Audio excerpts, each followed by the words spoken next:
Oui. Trop bien. Oh là là là. Oh oui. Ouais. Trop bien.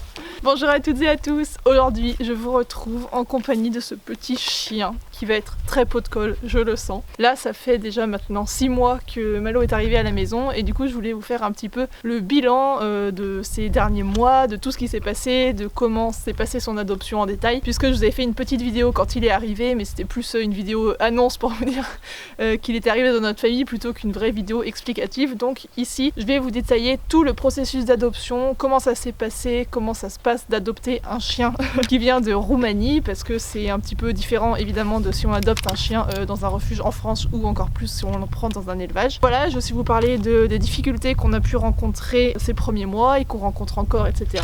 Donc cette vidéo va être relativement longue je pense, mais j'ai vraiment envie d'aborder le plus de choses possible pour que si vous aussi vous avez envie de tenter l'expérience, si vous vous apprêtez à adopter un chien de Roumanie ou un quelconque autre chien des rues, que vous ayez le plus d'infos possible. Cette vidéo va donc être découpée en 6 chapitres que vous pourrez retrouver, je vais découper la vidéo donc dans la barre là de défilement, vous pouvez les retrouver aussi. En premier, on va aborder pourquoi j'ai fait le choix d'adopter et pourquoi j'ai choisi cette association en particulier. Ensuite, je vous expliquerai le processus d'adoption du point A jusqu'à ce qu'il arrive chez nous, comment ça s'est passé. Ensuite, je vous parlerai du matériel à prévoir, tout ce qu'on a prévu pour pouvoir l'accueillir dans de bonnes conditions chez nous. Ensuite, je vous réexpliquerai un peu son arrivée parce que là pour le coup vous aviez eu les images, vous aviez eu la vidéo, mais je veux vous réexpliquer un petit peu tout ça. Ensuite, je vous parlerai des difficultés qu'on a rencontrées par ordre chronologique et puis bien évidemment des progrès qu'on a fait et de où on en est aujourd'hui.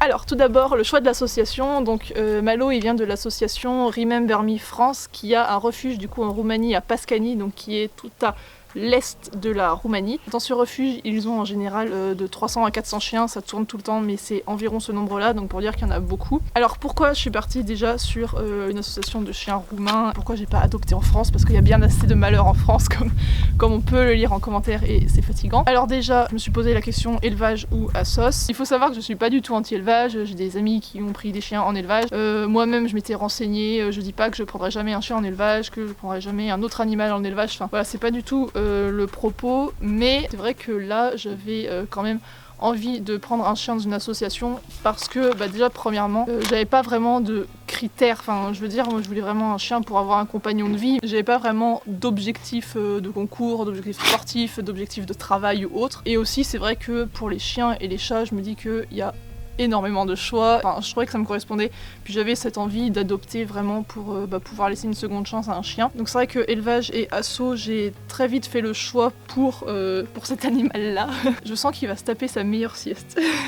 Donc du coup, après avoir fait le choix élevage asso, j'ai commencé un petit peu à regarder les assos, les sites des SPA, etc. qui se trouvaient autour de chez moi, dans la région entre guillemets, et c'est vrai que j'avais quelques critères pour mon chien. Comme je vous l'ai dit, j'avais pas 50 000 critères, mais en fait, dans les annonces que je trouvais sur internet des assos du coin, je trouvais pas tant que ça qui correspondait. Critères principaux que j'avais, le numéro 1, c'était entente avec les autres chiens et avec les autres chats, parce que mes parents ont un chien, donc il fallait que le chien s'entende bien avec les autres chiens, ça me paraissait un peu un essentiel, et avec les chats, parce que on a un chat, donc si dans l'idéal il pouvait éviter de bouffer notre chat, c'était mieux. Et ensuite, au niveau de l'âge, déjà je cherchais pas un chiot parce que j'étais dans l'optique d'aider, de sauver un chien, etc. Je sais que les chiots, c'est les chiens qui partent le plus vite, donc je voulais pas forcément un chiot, mais je voulais pas non plus prendre un chien trop âgé parce que j'ai envie de faire plein de choses avec mon chien, pas forcément sportivement, mais je veux dire de partir en balade, de pouvoir faire plein de trucs qui puissent m'accompagner à cheval, etc. Donc c'est vrai, si je prenais déjà un chien un petit peu âgé, ça allait pas pouvoir être compatible. Donc voilà, chercher un chien entre 1 et 3 ans, c'était à peu près ma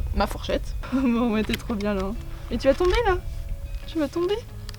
Donc voilà, j'ai cherché cette fourchette là et c'est vrai que j'avais commencé un petit peu à chercher, je dis pas que j'avais pas cherché en profondeur, donc je dis pas que c'est impossible de trouver un chien comme ça dans une asso française, pas du tout.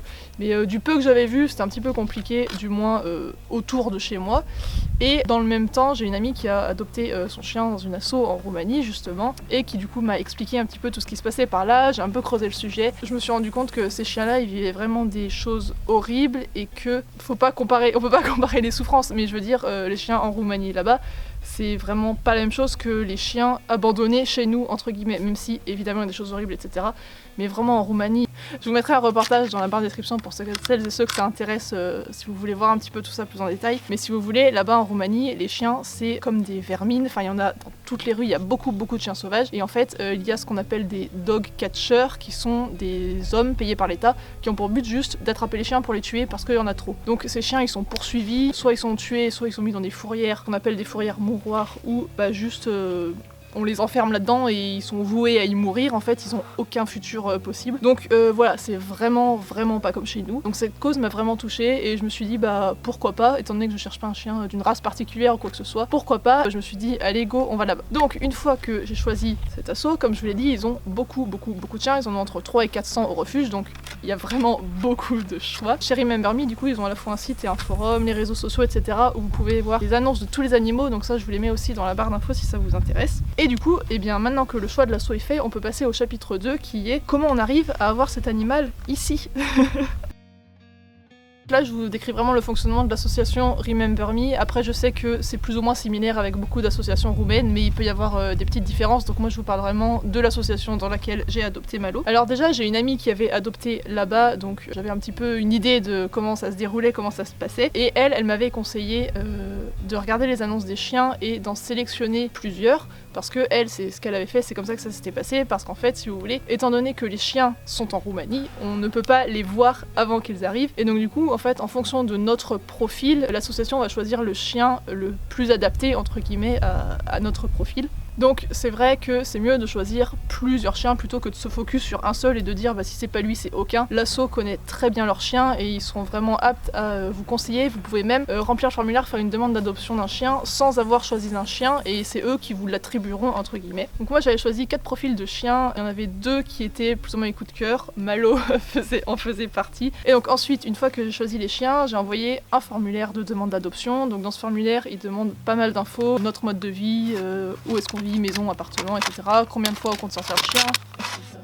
Combien de fois on compte sortir le chien. Mais alors, t'es tombé.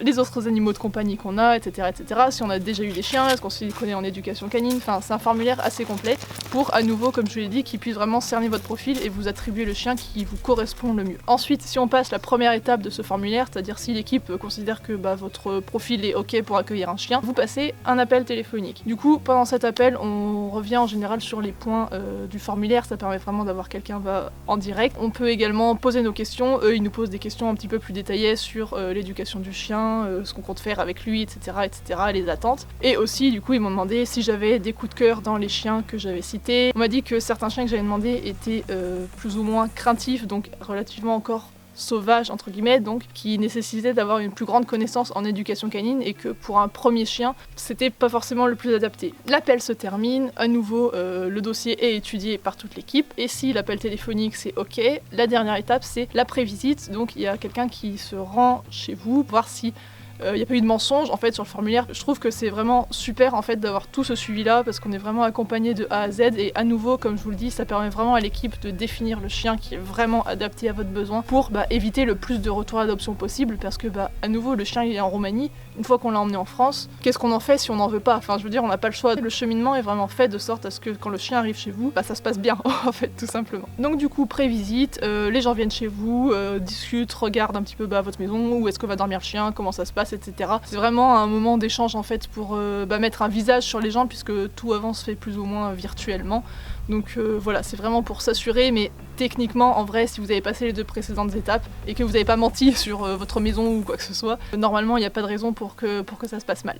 Et ensuite, une fois que tout ça c'est terminé, on vous appelle et on vous dit « Alors ça y est, c'est bon, votre dossier est accepté, et on peut vous attribuer tel chien. » Moi je me rappelle c'était un midi, j'étais en coworking, j'étais au bureau, et là on m'appelle et on me dit « Ouais du coup c'est bon, votre dossier est validé et on peut vous attribuer Malo. » Et genre j'étais trop heureux sur le coup, genre je savais même pas quoi répondre au téléphone tellement j'étais trop contente. Donc ça y est, on vous a attribué votre chien et maintenant va arriver le long moment d'attente du rapatriement puisque comme les chiens sont en Roumanie, là l'association c'est en général une fois par mois, ils emmènent par camion les chiens de Roumanie, ils les emmènent en France. Pour prévoir l'arrivée du chien, l'association nous demande de prévoir du matériel, et donc je vais vous détailler un petit peu toute cette liste-là. Alors d'abord, il est demandé d'avoir une cage de transport pour pouvoir tout simplement transporter le chien du camion à la voiture, bonjour, et l'emmener chez nous, parce qu'il arrive en fait que certains chiens à leur arrivée soient tellement craintifs, tellement apeurés, stressés, qu'on puisse pas les sortir en laisse en fait du camion, qu'il faille juste les transvaser entre guillemets d'une cage à l'autre, et il y a certains chiens qui mettent ensuite plusieurs jours à sortir de leur cage, donc voilà, ça c'est vraiment important, c'est vraiment pour la sécurité, donc il fallait avoir une cage de transport. Ensuite il fallait un collier et un harnais, les deux, puisque au cas où s'il y en a un des deux par exemple qui n'est pas la bonne taille, nous c'est ce qui s'est passé, qu'il y ait au moins un moyen en fait d'attacher l'animal, puisque à nouveau tout est vraiment mis à fond sur la sécurité, parce que ça peut être des chiens vraiment ultra peureux qui peuvent se sauver et ensuite, enfin c'est vraiment, l'arrivée peut être compliquée. Donc voilà, un harnais, un collier et aussi 2 laisses, parce qu'on attache normalement une laisse sur le collier, une laisse sur le harnais, et qu'on tient à 2, donc nous on avait avec Erwan, on tenait chacun une laisse. À nouveau, c'est si le chien est pris de panique et se met à courir dans tous les sens ou quoi, qu'on soit bien 2 à le retenir, qu'il y ait toujours en fait une sécurité si jamais il se passe quoi que ce soit. Donc voilà, collier, laisse, cage, c'était vraiment ça ce qui était recommandé par l'asso. Nous en plus on avait prévu des lingettes, parce que pendant tout le voyage du coup les chiens font 3 jours de camion, ils partent le jeudi et nous on l'a récupéré le samedi soir, ils sont pas sortis de leur cage, donc ils peuvent être relativement sales. Malou en vrai ça allait, il était pas très sale. Voilà, on avait prévu des lingettes pour pouvoir le nettoyer à son arrivée, enfin à son arrivée pas quand il descendait du camion, mais quand on était à la maison. Parce que leur faire prendre un bain, à nouveau, ça peut être des chiens craintifs, et Malo il avait peur de l'eau, on pouvait pas le doucher. Donc les premiers temps, ça a juste été brosse et lingettes pour le nettoyer un petit peu, qu'il ne sente pas trop le chien, qui pue, et qu'en même temps il soit pas apeuré parce qu'on le force à prendre un bain le lendemain de son arrivée alors qu'il est déjà complètement perdu, il sait pas ce qu'il fait là. Alors il me semble que niveau matériel que nous demande l'assaut en particulier, j'ai fait le tour. En plus de tout ça, on a pris gamelles évidemment, croquettes, etc. Mais ça c'est le classique quand on prend un chien. On a aussi acheter une longe de 20 mètres pour pouvoir le promener en semi-liberté, qu'il soit pas juste en laisse à côté de nous, qu'il puisse vraiment faire sa vie, mais que on puisse le tenir quand même, parce que à nouveau ce sont des chiens des rues, donc le rappel c'est pas du tout quelque chose qui est inné pour eux, donc voilà, qu'ils puissent se promener sereinement, mais que ce soit serein pour nous aussi, et en plus de ça pour être encore plus serein, parce que moi c'est vraiment quelque chose qui me faisait peur, que mon chien se sauve, et enfin ça c'est vraiment quelque chose qui m'angoisse en fait, de perdre mes animaux comme ça. J'ai l'entreprise Winect qui nous a gentiment envoyé leur GPS pour qu'on puisse le tester, et c'est vraiment une des meilleures décisions que j'ai prises, parce que ça me permet vraiment d'être sereine vis-à-vis de ça. Ma sérénité n'a pas de prix vraiment, c'est trop pratique. Déjà avant que Malo arrive, je l'avais utilisé pour Bébou, notre chat, pour qu'il puisse sortir dehors. Je vous le montrerai quand Malo sera là, parce que c'est un GPS tellement petit qu'on peut le mettre ou sur les chats ou sur les chiens. Là maintenant dans le terrain il cherche plus à se sauver, donc c'est vrai qu'on peut lui retirer, mais même au tout début dans le terrain là qui est 100% clôturé, je lui mettais parce qu'il cherchait un petit peu les failles. Maintenant il a compris que c'est chez lui, qu'il est serein, donc il le fait beaucoup moins, mais c'est vrai qu'au début c'était important, et du coup maintenant même quand on part en balade, je sais que même s'il part un petit peu plus loin, il a sa longe, et dans le pire des cas il a son GPS, donc je peux le localiser, c'est vraiment super bien fait. En plus de ça on peut délimiter des zones, donc c'est à dire que moi là j'ai la maison, je délimitais une zone autour, et si il sort, je reçois une alerte sur mon téléphone, Erwan aussi puisqu'il s'est connecté, donc si par exemple on n'est pas à la maison et que le chien se sauve, on est aussi au courant, enfin vraiment c'est trop pratique. Donc vraiment merci à Winect qui nous a envoyé ce produit, parce que vraiment genre c'est trop bien. Viens là, on va montrer, ouais.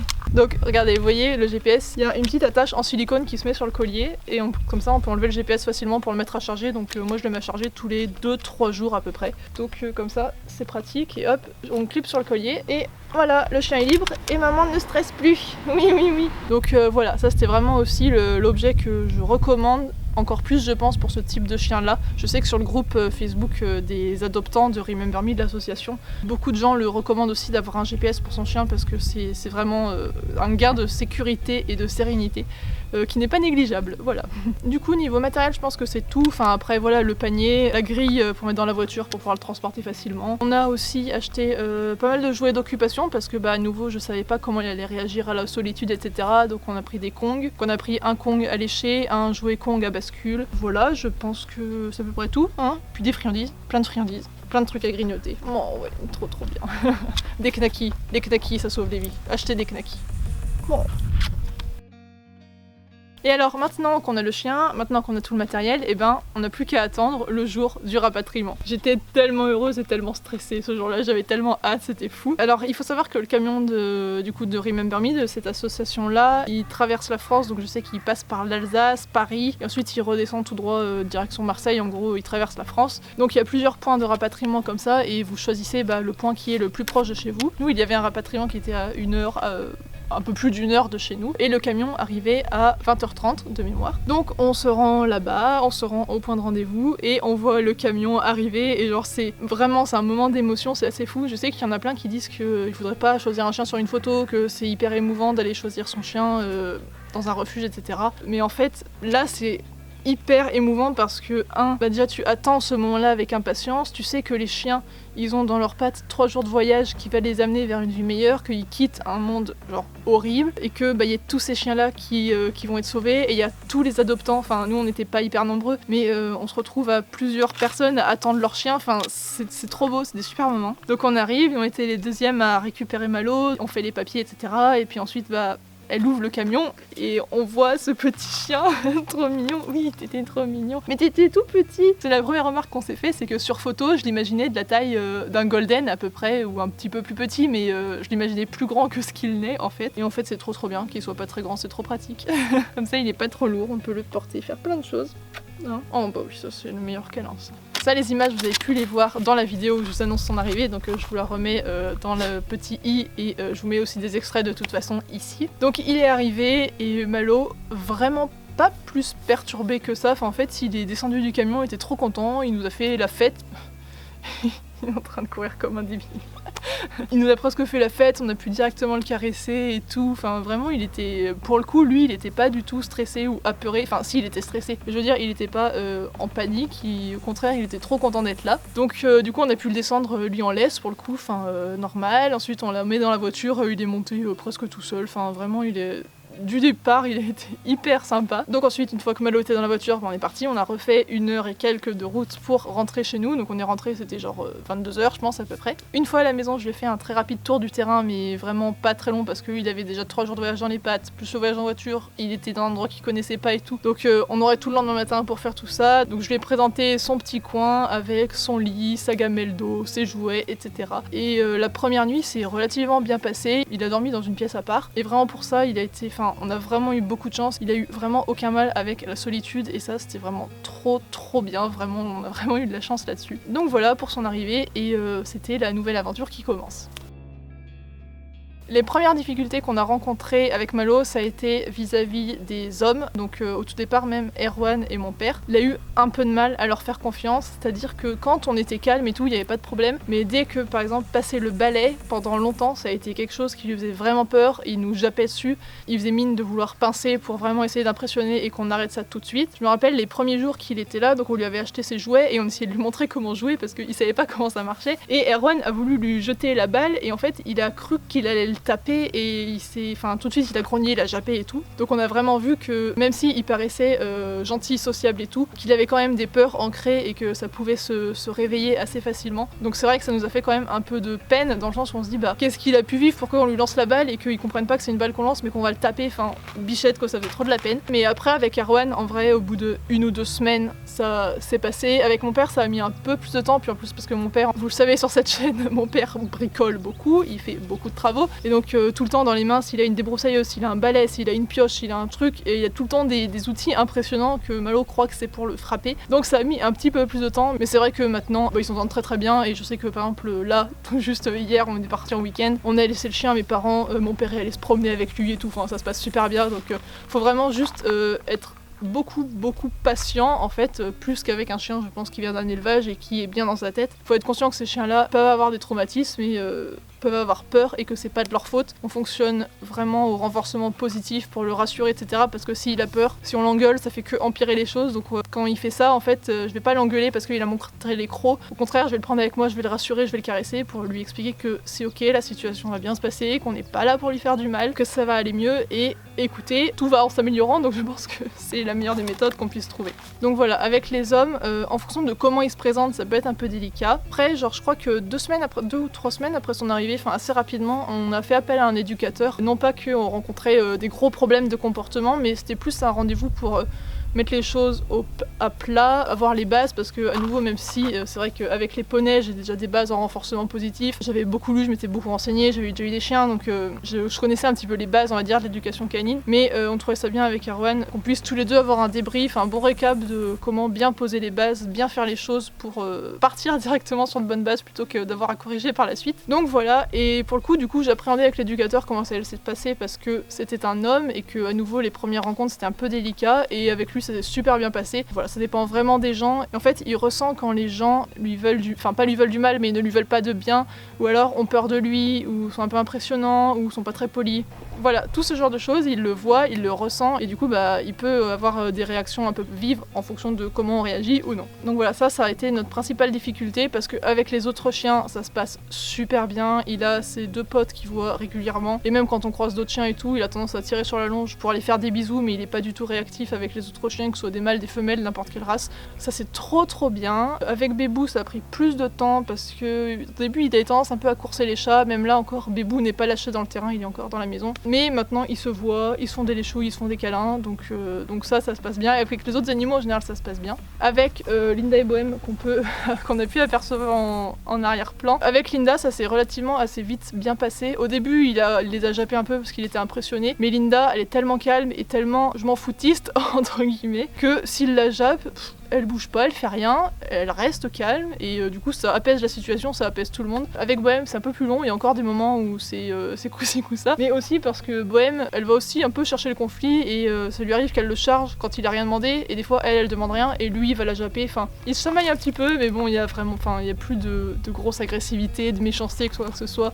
Donc franchement, avec les autres animaux, ça se passe super bien. Donc voilà, difficulté principale, c'est avec les humains, les hommes notamment. Maintenant, en balade, il n'y a plus de soucis, je touche du bois, mais il n'y a plus de soucis, on peut croiser des humains, des hommes, des femmes, des enfants, quoi que ce soit, il dit plus rien, il va même avoir tendance des fois à vouloir aller voir, dire bonjour, donc c'est trop cool, parce que, pour vous donner une idée, la première fois qu'on a fait une balade en ville, dans une petite ville, dans un petit village, il y avait un homme qui marchait à l'autre bout de la rue, qui était assez loin de nous, et il s'est mis à grogner et à avoir peur. Donc on s'est dit que ça allait être compliqué, et vraiment la force de travail, d'habituation et tout, il n'y a plus de problème avec quand on se balade à l'extérieur, donc ça c'est trop cool. Le seul problème qu'on rencontre encore, c'est les gens qui rentrent chez nous sans se présenter, où ça se passe mal. Par exemple, la dernière fois, il était couché dans la véranda, il dormait dans la véranda, et quelqu'un est rentré comme ça, et il s'attendait pas, du coup il a pincé, et il a pincé une autre fois. En fait, on attendait du monde le soir, et lui il dormait sur son panier dans la véranda dehors. Nous on était à l'intérieur, on a du monde qui arrive, il faisait nuit, et en fait les gens sont rentrés, et lui il ne les avait pas vus, il les a vus quand ils arrivaient presque à nouveau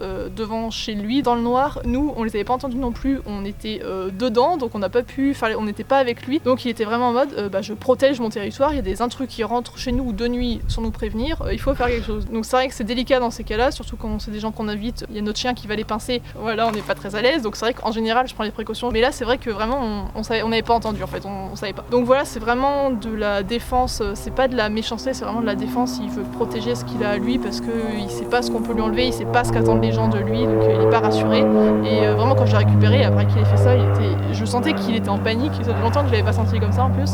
Donc voilà, il faut qu'on continue de travailler là-dessus. Maintenant, quand on est avec lui dehors, qu'on fait les présentations bien, ça se passe de mieux en mieux. Mais voilà, il faut toujours être prudent, c'est pas un chien qu'on peut lâcher comme ça et faire rentrer n'importe qui chez nous. Mais d'un autre côté, je sais que s'il y a des voleurs qui rentrent chez nous, Malo s'en occupe. Un petit loup. Bah ouais. Mais on va pas t'enlever, tu vas rester là toujours.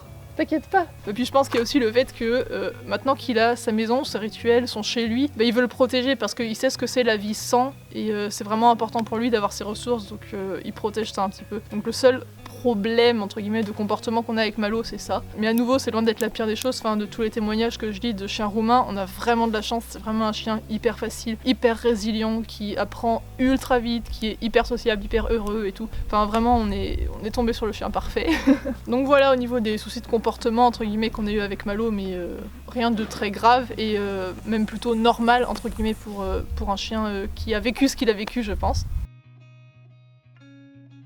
Donc comme je vous l'ai dit, aujourd'hui ce qui reste à travailler c'est l'arrivée des gens inconnus chez nous. Une fois qu'il les a vus une ou deux fois, maintenant c'est bon, il sait que ça se passe bien, mais les gens qu'il ne connaît pas, il faut travailler ça. Mais sinon, vraiment il a fait des super progrès, donc comme je vous l'ai dit, avec les autres animaux ça se passe super bien. On part souvent en balade avec Linda et avec lui et c'est top, on part avec les copains chiens et ça se passe super bien. En voiture c'est un ange, il monte tout seul dans la voiture, il est hyper sage. Il aime trop en fait monter dans la voiture, c'est un de ses plaisirs. Donc ça c'est trop cool. En ce moment on travaille beaucoup le rappel parce que j'aimerais pouvoir le lâcher en fait en promenade, mais là c'est vrai que je ne le fais pas pour des raisons de sécurité parce qu'il ne revient pas à chaque fois qu'on l'appelle, même si là il progresse de mieux en mieux jour après jour, donc ça c'est trop cool. Je pense que je vous ferai peut-être un bilan un an après et on verra où on en est, mais c'est trop bien. On a fait plein de balades, on a fait des balades un peu loin, on est parti en vacances avec lui quand il est arrivé, au mois d'août. Ça faisait 2 semaines qu'il était là, une semaine après on est parti en vacances et je pense que ça a vraiment aussi resserré les liens parce qu'on a passé tout notre temps avec lui, on était à la piscine avec lui, on faisait les barbecues avec lui, enfin vraiment il était tout le temps H24 avec nous, c'était trop cool. Donc on a fait déjà pas mal de choses en 6 mois, donc j'ai hâte de voir ce que l'avenir nous réserve. Donc voilà ce long résumé, je sais pas combien de temps durera la vidéo mais bien assez longue. Voilà ce long résumé sur l'adoption de Malo. Donc si vous aussi ça vous intéresse de vous lancer dans l'aventure de l'adoption d'un chien roumain, ou même je sais qu'il y a des chiens des îles, les chiens d'Espagne etc.